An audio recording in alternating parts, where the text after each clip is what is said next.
From the Denver Broncos Media Center, welcome to Broncos Country Tonight. Welcome to Broncos Country Tonight, as unfortunately we break down another Broncos loss here to the Indianapolis Colts 12-9. Now, this game, of course, was last Thursday and was frustrating, I think, especially from the offensive side of the ball. Defense really balled out. Special teams, I thought, did enough, but it was really the offense that let this team down. And they do have some extra time here, so hopefully they can maybe fix a couple of things. But as far as the tweaks go, Ben, what do you see on the horizon? What can they do in the short amount of time since you are already in midseason? Well, you got a couple of things. One, you got to heal Russ up. Obviously, the injury he suffered against the Raiders affecting him a little bit. He went and got plasma-rich platelet injections in the shoulder, and what that does is helps accelerate the healing. He also had, 10 days off, 10 days rest, so that'll help there. You got to get Calvin Anderson up to speed at left tackle. You lost Garrett Bowles. That's going to be tough. Randy Gregory, that's another one that's tough. He was playing really well. Now Baron Browning's going to have to step up. Baron's played well, but he's going to have to play well as a starter now, and that's going to be a big ask for him. You lose Ronald Darby, so that's another thing. Damari Mathis, Ojemudia, when he comes back, is going to have to be. Those guys are going to have to be better than they've been. I like Damari Mathis. I think he's just fantastic athleticism, but he's more athlete than football player at this point. And OJ's been kind of hit or miss. So going to need to see both those guys step up. It's tough. There's a lot to go on. There's a lot to fix, and you need to fix it in a short amount of time before this season spirals out of control. Okay, so you think the bigger issues more than the offense, which I was wondering about, is the injuries that are piling up for the Broncos. That's the bigger deal for you. It is. I think you need to have consistent personnel. You've got to have consistent protection for the offense to work. Russ isn't seeing the full field right now. And until he gets mastery of this offense, he's probably going to continue to do half-field stuff and lock in on Cortland Sutton. And so we've got to afford him the protection to have the time and the belief that he has the time back there to be able to make certain throws and read the full field. And as those two things get better and better, then the offense will get better. But that's a tough ask with now, I believe, 3 projected starting offensive linemen not playing. Hopefully you get some of those back for the Chargers game. Yeah, right. Hopefully Quinn Miners is available for that game. That would be significant, especially because the right side of the offensive line really has had their struggles not only in pass pro, but also even in run blocking. I think Quinn Miners, who arguably is one of the Broncos' top offensive linemen, being back would be significant for this. But it comes down to the point you were bringing up with Russell Wilson. What can the coaching staff do to maybe help him feel more comfortable? Well, I think you've got to roll the pocket some. I think you've got to have some natural half-field, high-low reads, I think you've got to have a better conception of what's going on. That goal line or near goal line play at the end of the fourth quarter where they turned it over, he read the wrong thing. He read that it was cover 3 zone, and instead it was one high man.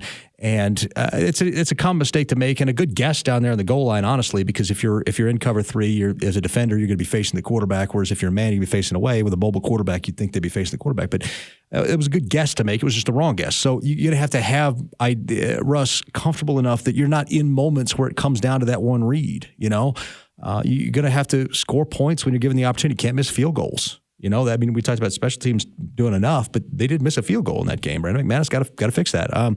And you've got to find ways to just score points. You've got to manufacture opportunities to score points.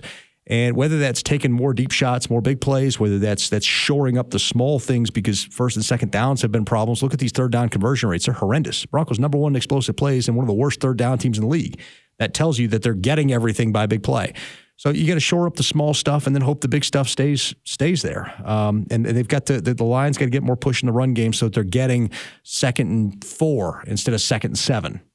Certainly. And I was wondering while you were talking about that, because some of those decisions there, especially near the goal line or within the red zone, sometimes Nathaniel Hackett will allow Russ to have some freedom down there. And so you do wonder a little bit, again, this isn't to say long-term you want to take the ball out of Russ's hands because nobody really wants to do that with their starting elite quarterback. But while he's not performing at that level, you do wonder from Coach Hackett's perspective if he needs to maybe take a little bit of a different approach.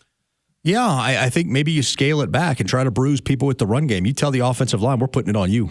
All right, we need you to open holes. Russ's shoulder isn't where it needs to be. You guys have to carry the load right now. You put a challenge on your offensive line. Offensive line dudes like that usually. Usually they're the personality types. They want to go downhill anyways. That's what I'm saying. When you challenge an offensive lineman, they're okay. They tend to be those kind of guys. So put the challenge on the offensive lineman. Put the challenge on Melvin Gordon and Latavius Murray and Mike Boone and Divine Azigbo and say, look, here's what's going to happen. Russ is hurting right now. We need you to carry the load. So we're going to get you the rock. Show me what you can do with it. And I think that's probably, I mean, during the offseason, I had to let Russ Crochet, I didn't bring him in here to run the football, but he's hurting now and it's not working. So you're right. Ryan Edwards was correct. It is time to run the football. Well, even with not looking at the injury that was potentially going to happen with him, it's more to do with what he's used to, and that was really what that came down to. Is what, for better or worse, what Pete Carroll had built for him up there in Seattle. There's a lot of protection in the design of things on the offensive side of the ball because they philosophically stuck to we're going to run the ball, we're going to be that team, and guess what, Russ? We're going to probably lean on you to bail us out sometimes, and that's what he absolutely did. Now, Russ wants to be seen in the pantheon of great quarterbacks. And he may still have an opportunity to do that, but in the meantime, the Broncos got to find ways to win games. They do. And part of this has been with, people talk about the play calling and the quarterback and who's to blame, finger pointing. There are decisions in the game to blame on Nathaniel Hackett, and there are some things they need to clean up. But I think the biggest thing is they're using too much quick game. That's not Russ's strength. That's not what he does. And so I think you need to dial back the quick game a little bit. And maybe it sounds counterintuitive. Take more deep shots. If you're the number one team in explosive plays already, but you're not getting it done on third down, you're not getting done the short stuff, dial it up more if it's working. Yeah, and honestly, I mean, you had the big play that was to Cortland and Montrell. A weird kind of way that worked out. But they've gotten a lot of penalty yards from the PIs, the DPIs, as well as getting some of those deep completions. And for what it's worth, I know Russ's shoulder's kind of banged up right now. That doesn't seem to be something that's being affected. Now, he had some interesting choices on placement of the ball and some of those deep shots. The deep interception that he threw, the first interception, if he would have thrown it out to the left, KJ Hamler was going to be wide open with about 10 yards of grass all around him, but instead he threw it up straight over the middle, and that was just literally the one place you couldn't put it. Right.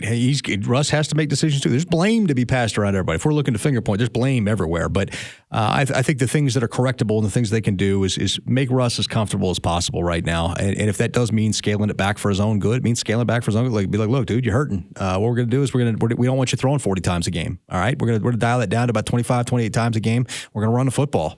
And you challenge the offensive line and running back. Say, look, we can't have Russ throwing more than this. We got to get the shoulder healed. If we're going to make a stretch run, it'd be 2 and 3. You're not in any way out of it. And you beat the Chargers. You're both back to 500, and there you go. So I think that the plan needs to be we're playing for later in the season. This is what we need to do now to win and go from there. Well, and speaking of the Chargers, there are a team that you can run on so far. You saw both the Browns, you saw the Jaguars.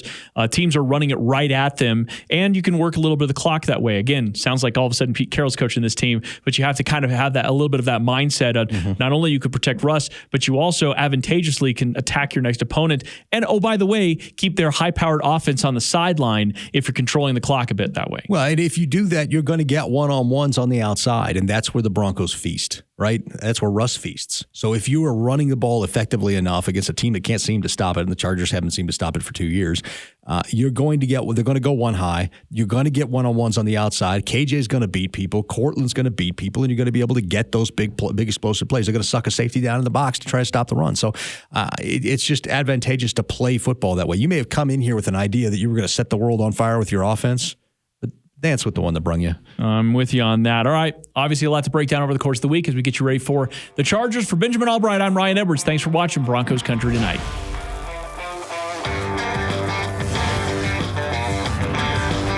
Denver's going to win.